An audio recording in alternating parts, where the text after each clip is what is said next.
As a true football fan, you already know that just as sure as the seasons change, unfortunately, Tom Brady will keep the Patriots in the game. Every weekend, your favorite gridiron warriors put their skills to the test, so why aren't you doing the same? We're almost halfway through the NFL season, so now is the time to get off the sidelines and get in the game with MyBookie. MyBookie is the premier place to bet on all of your favorite pro and college football action every weekend. They always have the most up-to-date lines and the most prop bets of any sportsbook on the planet. If you're going to bet this season, do the smart thing and bet with the best at MyBookie. Are you tired of watching the games from the couch with nothing to gain? MyBookie wants to get your mind off everything else and back on the game and make you some money while you're doing it. The best part is, if you join right now, MyBookie will double your first deposit. That's right. If you put in $1,000, they will give you $1,000. That's double your initial deposit you can use on all your favorite picks. To get that promo, make sure you use the promo code CryptoStreet, one word. Visit mybookie.ag today. You play, you win, you get paid. Ladies and gentlemen, welcome to the main event. Let's go.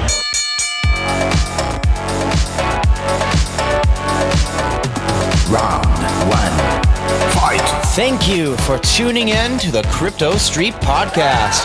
Here are your hosts, Killer Whale, Prince, and Crypto Dale. And remember to tip your waitress. Hello, you are listening to Crypto Street Podcast.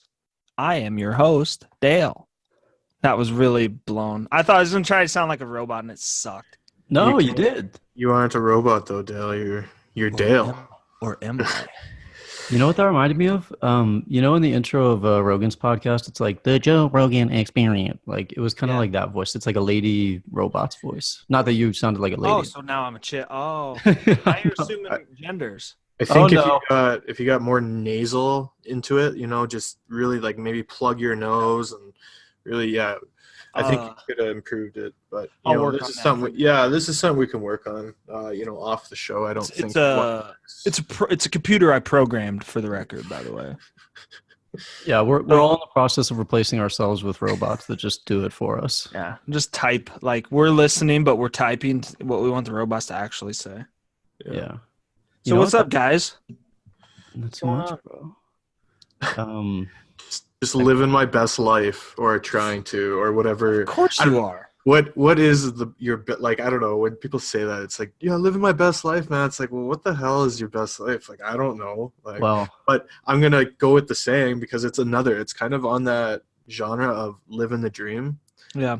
So I'm gonna roll with it. I think it's new. It's fresh. You know, I like it. Best life was somewhere circa December 2017. Yeah, November. Just like cloud nine, like not a care in the world. Everything's just been a fog since then. Yeah, straight up fog. You guys ever get tripped out when you look? You're like, this shit's been going down for like 2 years, like a full 2 years at this point, just about. You know, sometimes I think, man, that kind of sucks. But then I remember it's like, well, it could be worse. You could be like a metals investor, which, you know what? It makes this look like child's play. So, you know what? Can't complain. Or you could have bought the top. Yeah. Well, that too. Yeah, it's just, okay, hear me out. I just zoomed out. This is going to get really trippy, so sit down. Even though this isn't true, and I don't really think this, but I just zoomed out, and I wish I could share my screen, but I'm not gonna. The first thing I see is a huge cup and handle on the Bitcoin chart. Is this on the daily or like what are we? Daily.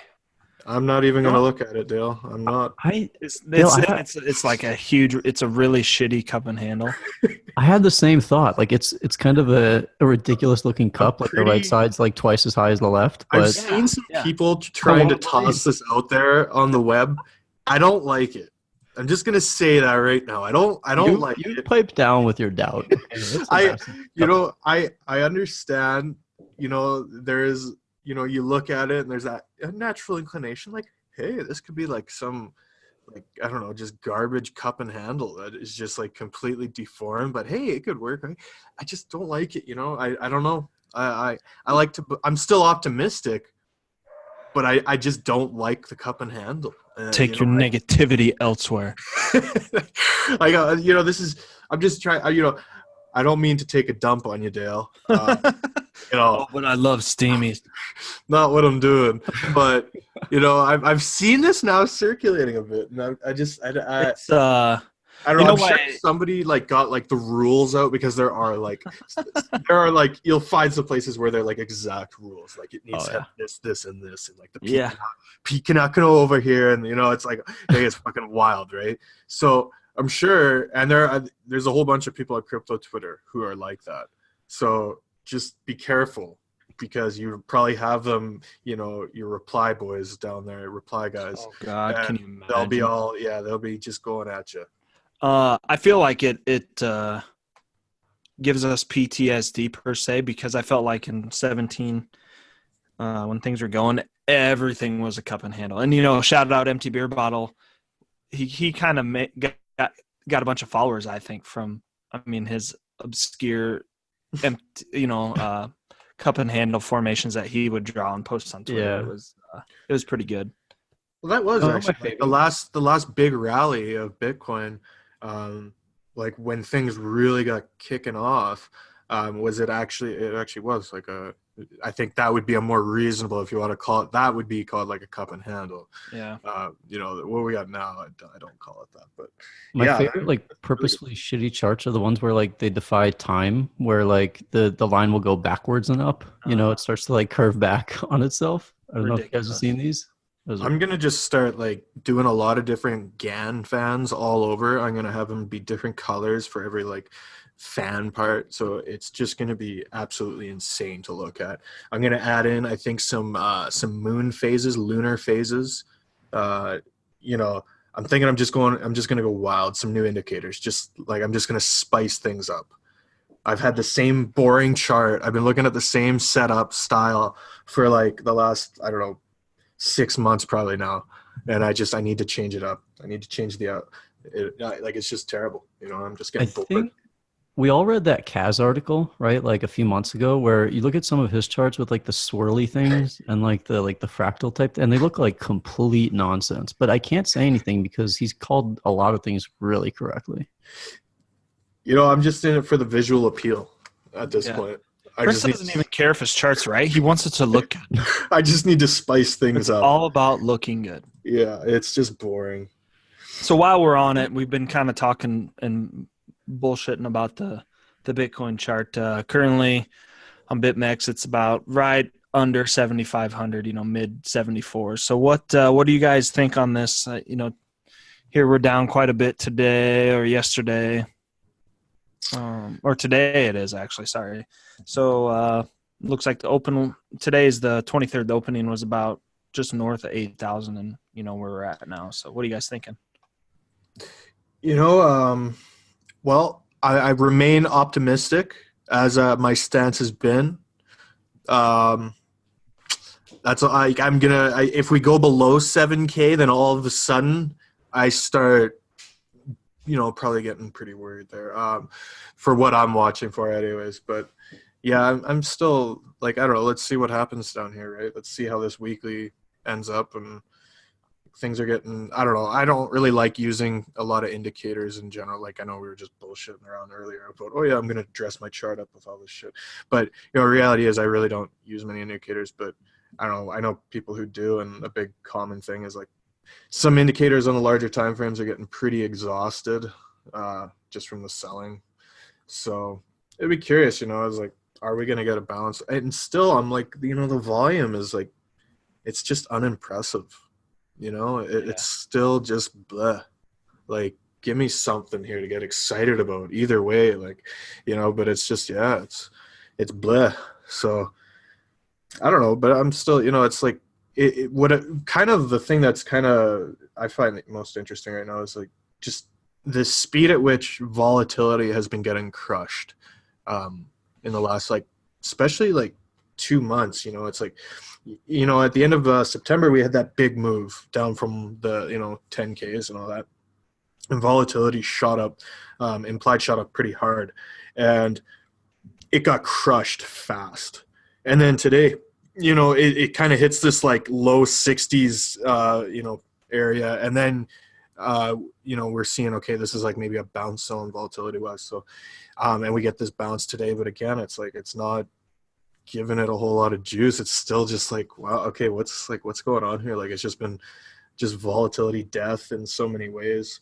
But yeah, it's like, I don't know, like, let's see what's going to happen here. I'm still optimistic, but it's getting a little sketchy down here. Okay. So when you say volatility, maybe for someone that's not really familiar with trading or, is curious about it, what exactly do you mean? Well, like implied is like it's like a forward looking volatility kind of measure, right?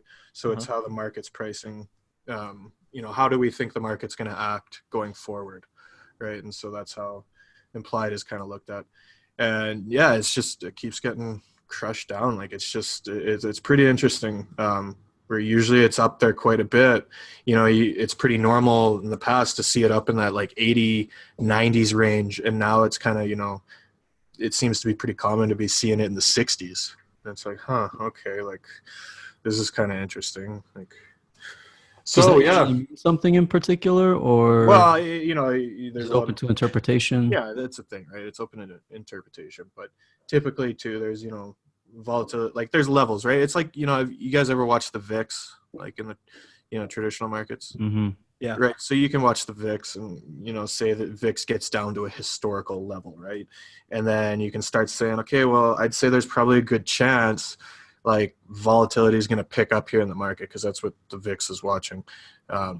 It's a volatility gauge. And so then, it's like, okay, well, how is it going to act here? And then, sure as shit, a lot of times there are historical levels that are going to provide a bounce zone. So it's kind of just like trading shit coins. It's like you just watch, and then you'll get those crazy spikes in vol. And yeah, but it was like last week, because I remember I pointed out how like it was a crazy amount of buying going on the 9K calls that were expiring on the 25th. So we're recording this on the 23rd. So like right away. And like a lot of premium was being, tossed around there. And then all of a sudden, right after we had recorded that, it got crazy down on the 7K puts too. So almost started to wonder if like somebody was maybe setting up a play to try and like, okay, let's see, because volatility is getting low. Maybe we can try and capture something, when price was around 8K, snagging up those 7K puts and 9K calls. And all of a sudden you got a $1,000 price range where you can swing between, and you're going to hope to catch either side, right? And you can make some profit if you can get outside that $1,000. So yeah, it's been interesting to watch. It's like, I'm kind of rambling on now, but well, so we were speculating on that note, like I think it was like an episode or two ago where we were speculating that some big player with a lot of money was feeling bullish, right? If I recall correctly. Well, that was at the time, yeah. And this is the thing, you read into whatever you got at the moment, right? And so at the time there was a ton of buying on the 9K calls, right?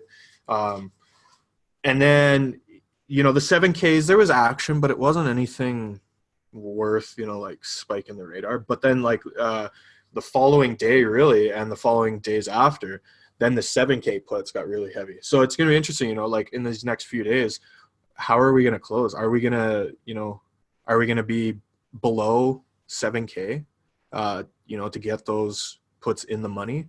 Like what's going to happen, right? Like I'm very curious to see how this going into settlement is going to be here on the Friday. So like, if anyone, this is a cool time to watch, right? Let's see how it acts. Yeah, I've said this before, more recently, but I want to kind of give like a shout out to just using horizontal lines. That was one of the things I picked up from some of the smarter people we've talked to. And I made like all these like lines, basically just horizontal lines representing basically zones of accumulation or like support and resistance, like basically zones, rectangular zones where price tends to sit there for a while before making big moves into another zone. And a lot of these have been really, really accurate. Like I haven't adjusted any of these on my chart for probably 5 or 6 months. And to see the price respond to these levels has been really, really interesting. And it's like kind of fitting where it's like a puzzle's being drawn into the lines almost. And so I think with that in mind, if people want to, and this is a bit of a pat on the back because we've talked about, I mean, we never really do this, but we've talked about some of these levels and it's like hit pretty close to what we've been talking about. And we're not saying like it's going to go here, it's going to go there, but it's respected the boundaries of a lot of these levels, these horizontal levels. So I think short term, if we can stay above like 7,300 and between like 8,300, we'll say 7,300, 8,300 within that range. That was an area that we spent a couple of months in, or maybe a month and a half or so, around May and June. We kind of sat there after we did that initial move from the lows around 4 up until 8. And so we kind of consolidated there. And that's the level we've been in for the past few weeks now. Is that same level, like 7,300 to 8,300 or so. And this is, sometimes it goes a little bit above that, sometimes a little bit below, but you want to capture where most of the action is happening. Because I think those are the most important areas. And that's really the root of any technical analysis is the theory that, you know, price has memory. People remember trading around certain levels and what they felt around those levels. And I want to stay optimistic if we stay above 7,300. If we go below that, then I think the next like accumulation zone is kind of that like 6,000 to 6,800 zone that we spent a lot of time in late 2000 or about mid 2018. And if we go below 6, I have no idea. R.I.P. Bad. It's just pack it up. There's a case to be made if we stay above there that, you know. Like I agree with that level though. Like on my chart, I have it about 7,250, but so 7,250, 7,300. Want to hold that. Another levels I'm watching is the between 82 and 8K kind of thing. That's, you know how sometimes I'm like, when I'm just looking to simplify it, I'll just kind of look at, okay, where did the last quarterly futures contract on BitMEX, where did it settle? And from there, going forward for the trading for the next quarterly, are we above that price of where it settled or are we below it, just to keep an easy look at, okay, are we, you know, which trend are we going in on a shorter look, an easier time frame to kind of just evaluate things on, and right now we're below. So technically we would be, you know, we're bearish for at the moment, right? So we reclaim, you know, if we can get over 8.2, then all of a sudden things start flipping bullish for this quarter based on that view. So have you guys been watching Cash on Twitter and what he's been, like what levels he's been trading and everything lately? No, I have. All I saw was he posted that. Honestly, I go on short. Yeah, I go on Twitter, so like I don't surf Twitter like I used to. I'll go on, I'll make a post or something. Maybe I'll scroll around for 5 minutes and then I'm just turning it off because it's such a waste of time. Let's be honest. Yeah.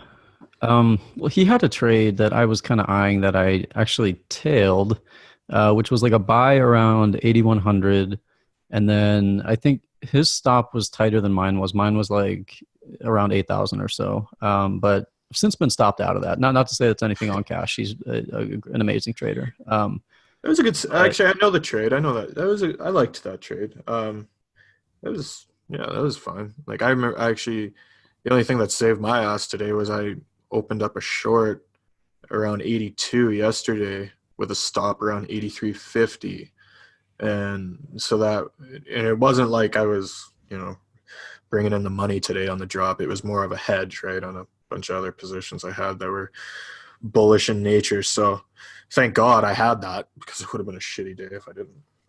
Yeah, and I think with any trade, it's like you're looking at your risk versus return, you know, and that accounts for where your stop is, what your position sizing is, all that. And I think if you can kind of dial that down to say, okay, if I'm right, this goes up 30% and then I take profit. If I'm wrong, my stop is there, I lose 5%, whatever. I think that's usually a good bet. And of course, you don't want to get into the habit where you're taking guesses constantly and you're just getting stopped out until you have nothing left. Yeah. But I think that's the ultimate conversation you want to have before taking any kind of position. Less is more. I find that to be a very important line, we'll say, quote, or whatever the fuck you want to call it. When it comes to trading, at least for myself, less is more. You know, when I start doing too much, taking too many positions, usually I'm right around the corner of having something kind of smack me in the face and go negatively because of my own stupidity, really. Like I was talking to you guys, it's like, yeah, I don't even know why I added these positions, but I just got bored. And it was like they weren't even in my parameters. They didn't fit anything of, you know, what I'm trading, my model and all this. And here we are. I'm taking these positions just because it was like, whatever, we'll do it. And then, you know, I ended up, you know, today kind of they burnt me a little bit, you know. Like, so it's, yeah.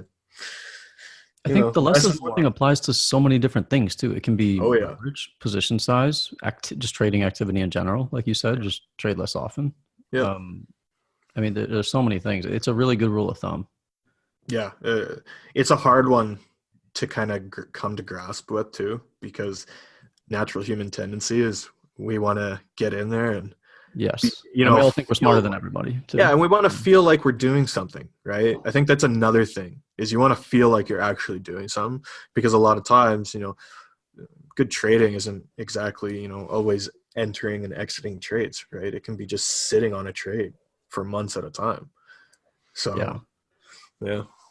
That time Flood was on, remember he said that he sat for like 4 months without making a single trade. Mm-hmm. And that's tough. That's tough, right? Like I think about that every time I'm like getting itchy when I know it's like I'm forcing something just to have some action. I think about that all the time, and I'm like, nope, fucking shut the computer, like just relax, take a walk. Have you guys been watching alts during this carnage? Not really. No, not really. I think I saw someone crushed badly. I think I saw someone post a Tron chart, and it actually looked pretty good. Although I haven't actually directly looked at a Tron chart on my, you know, trading view and all that. So, but that's about the extent of which I have looked at alts. I mean, there's nothing to write home about, but they haven't gotten crushed quite as badly as I would have thought, which is interesting, I think. Or maybe I want it to be interesting. I just not. Either way, it's interesting. Either way, it's something to take note of, and, you know.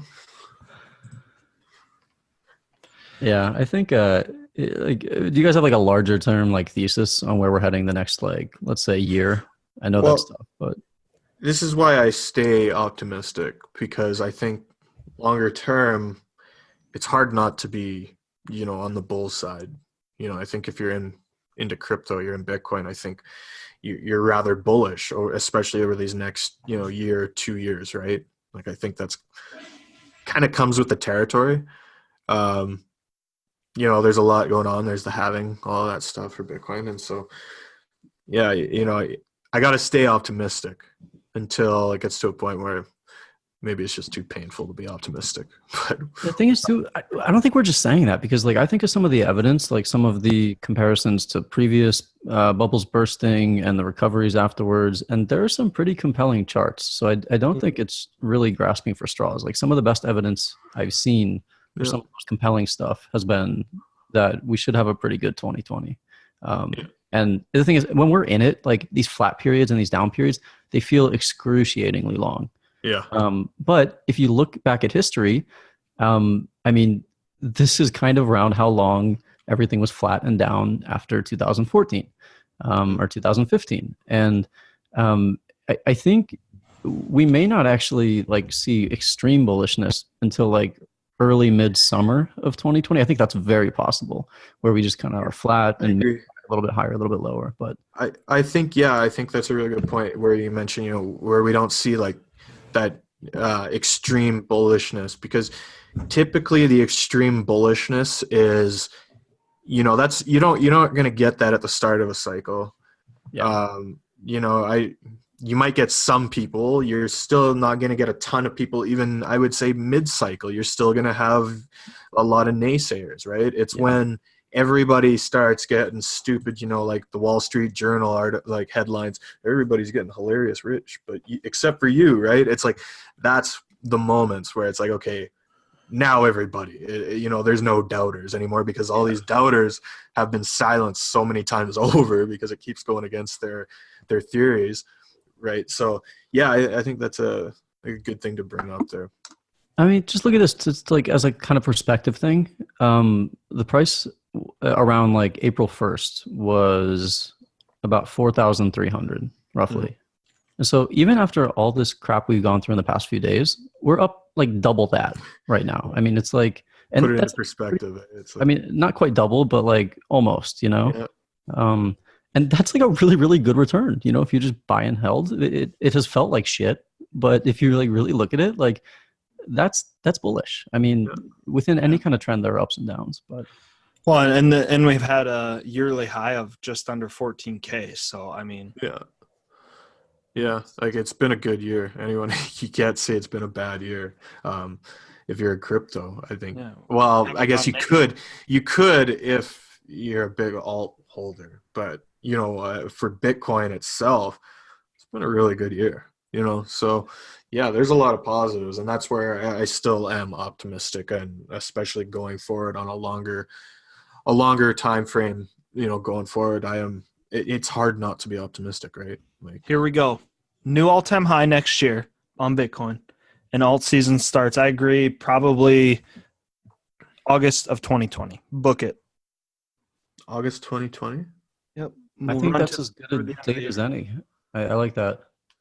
I think I actually think going into the new year, I think we'll perform very well. That's my I think that. So yeah, I think Yeah, I think we'll start to see like some really good returns, like alts just like sporadically going up 5x or like 4x or something, and then of course they're going to have volatility. They're going to correct a little bit.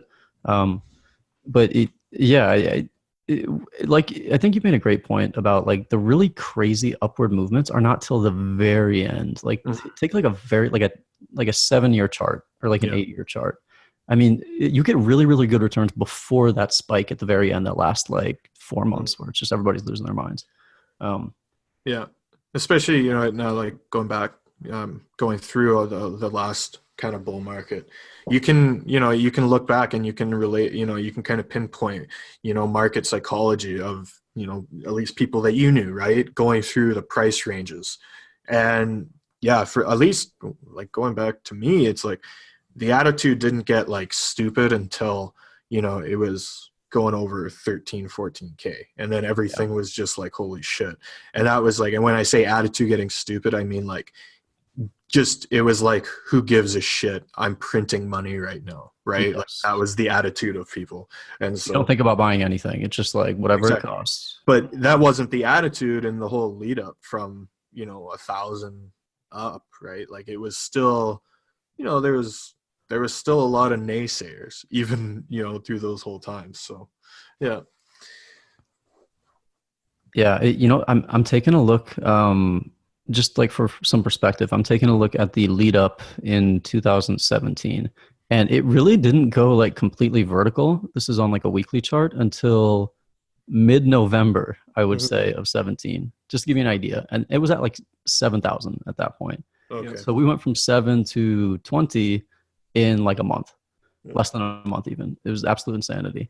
But again, just to go like, it shows you how quickly these things can happen. So I think you do want to have some skin in the game, but don't expect that sort of thing for a while. Yeah, we went 200% in 55 days. Jeez. Yeah. Which is fucking insane. Yeah. So that's the thing, the beauty about crypto is, it can go up or down so fast. Yeah. And, I think one of my biggest mistakes that I have learned from in that bear market is not to hold on to losers. Like, because when you think, oh, this can't go down anymore, that's probably a good time to sell because it can go down and it probably will. Yeah. I think something interesting that I stumbled upon yesterday was I've kept when I first started, I kept like a log, just like a written on loose leaf, like just like, this is what happened today. This is how I felt like trading wise. And I found like an entry in it from, I think it was like early 2017, like midst of all like the amazing alt action where everything is just like skyrocketing. And the entry was something like this: entire alt market cap down 35% today. And that was literally like in one day. And I don't remember the exact date. I don't have it on hand. But I want to say it was in 2017 at some point. But this was well before like most of the good shit happened. So these things do happen. And sometimes they happen a lot more severe than they've happened in the past few days even, which has felt bad.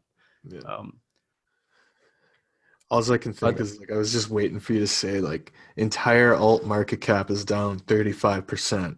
I feel nothing. Probably there now. I don't think I was in 2017, but shit. All right. There's definitely a sort of numbness with this at this point, right? Would you guys agree? Oh yeah. It's sometimes I'm I don't know. Is it a good thing for your mental health at times? I don't know.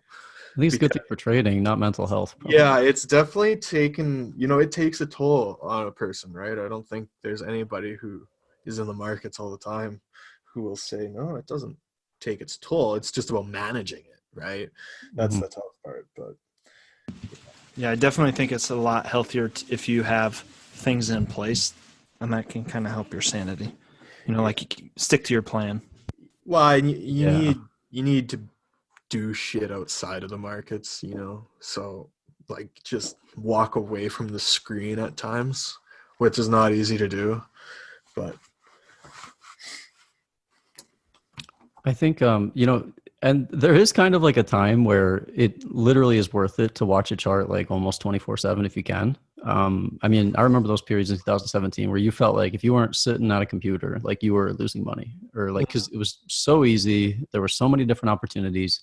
So there will be a time for that, but you're probably going to have some time before that time comes, and I think that's probably several months at least. Yeah. So rest up.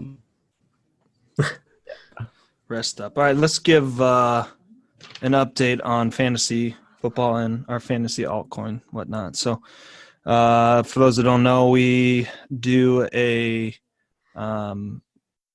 fantasy football league, 3 leagues. Each of us hosts are in our own separate league. Play for the Zelcore Championship. Zelcore and Zell is the only blockchain and cryptocurrency platform you need. Hold over 20,000 assets in one location and trade seamlessly with Zelcore Plus. Check them out at Zell.network. So in my league, my team's god-awful. It sucks. I don't even like checking it because it's so bad. It's just painful. I do think I'm in 7th or 8th place. So I lost last week, right? Mm-hmm. And I was playing Plums, and he had Patrick Mahomes, and he got freaking hurt with 7 points. But on the flip side, the damn Kansas City Chiefs defense scored 30. Jesus. So it was ridiculous. So he had half of his team going in the Thursday night game, and he only scored 40 points. So I'm feeling good. All right, yeah. Well, then my team just completely shat the bed. So that's the Block Party League.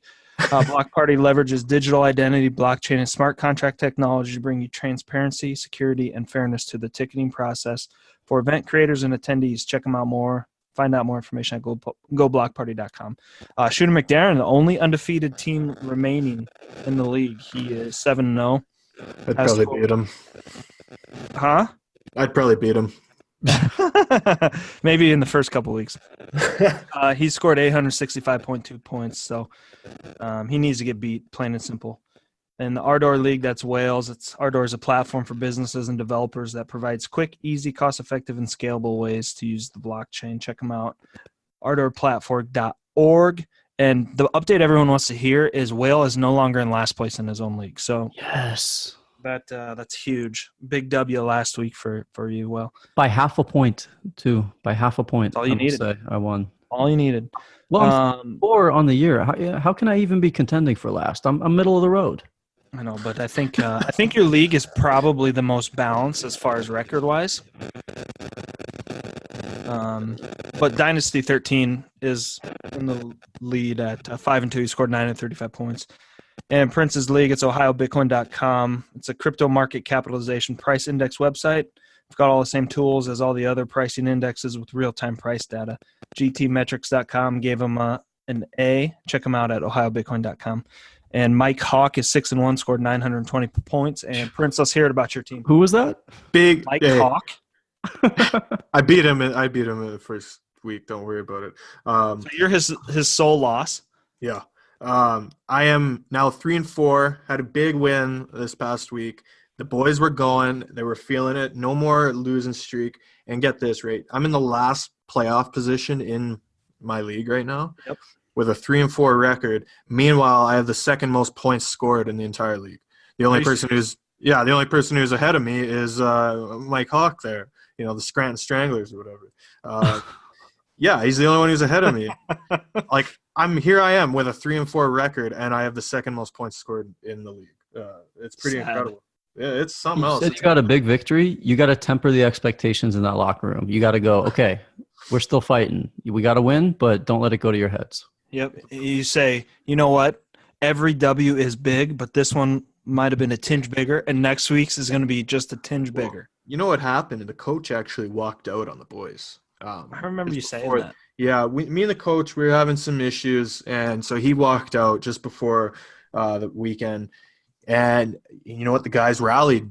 Nick Chubb was on a bye week, which was tough. He's a big pointer, and he puts out a lot of points for me. So it was tough, but the boys rallied. We got a lot of leaders in the room, so I'm excited. Big week coming up. I drafted in my big league. It's not in this one. I drafted Joe Mixon instead of Nick Chubb, and I regret it every single day. Oof. Nick Chubb, he's a little too cocky for my taste. Is But he? you know what? He gets the fantasy. Sorry, points. He gets the job that was supposed to be a pun. It was kind I get it. He's a little too hard for me. LOL. if you have to explain it, it was a bad joke. That's on me. Oh boy! All right, so that's what we got going in there. I don't think any of us three have been eliminated from the playoffs, but this will be halfway through the year this weekend, so we'll see. But update on our fantasy altcoin draft. So those that don't know, we got one Bitcoin. We drafted 3 different altcoins in snake style draft, randomly drawn order. Let's do this a little different. Okay. So we always go bottom up, but we're going to start with the person in second place, and everyone else can figure out the difference. So in second place, regretfully, is myself at 3.17 BTC. Fuck.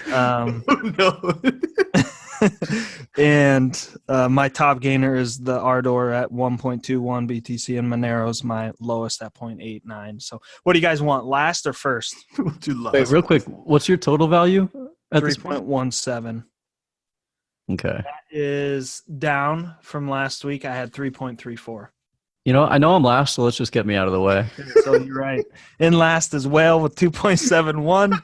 And oh my God, it got worse. Yeah, it's down 0.1 from last week. Tezos is still your top dog at 0.94 BTC, and BNB is the lowest of them all at 0.85. So again, Prince and I are duking it out for first place. And a little tidbit from last week. So I always write these down before the show starts. And as soon as we got done last week, I updated it and looked, and Prince, you had already passed me right during the show. So you're in first with 3.30 BTC. FTT is your top earner at 1.34, and then HT is your last at 0.92. There we go. It's not too shabby. I'll take it. No, you're up 0.01 BTC from last year. Been pretty consistent. When we're done with this, I'm gonna post the chart so everyone can see the up and down. And we don't have to. That's okay. Well, they're gonna want to see your parabolic move up. So. All right. Well, that's everything. We again from Prince, Whale, and myself, we thank you for listening. I wouldn't do it without you. Smash that subscribe button. Give us 5 stars. We appreciate your support. Hoot skis with the boys. Tip that waitress. Prince, Whale, myself, we're out. Thanks, guys. Take care.